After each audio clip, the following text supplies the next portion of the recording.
बहने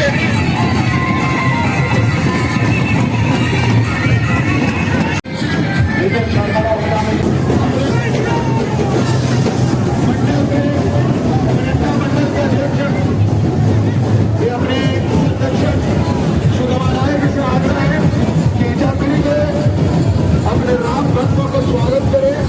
बड़े भारत अध्यक्ष कारनामा इन्होंने दिखाया। लोग डर रहे थे कि पता नहीं क्या हुआ। चलिए आपके इस कला के लिए बजरंग बली आप लोग बहुत ताकत और हिम्मत दे और सनातन धर्म को आप लोग बढ़ाते रहे।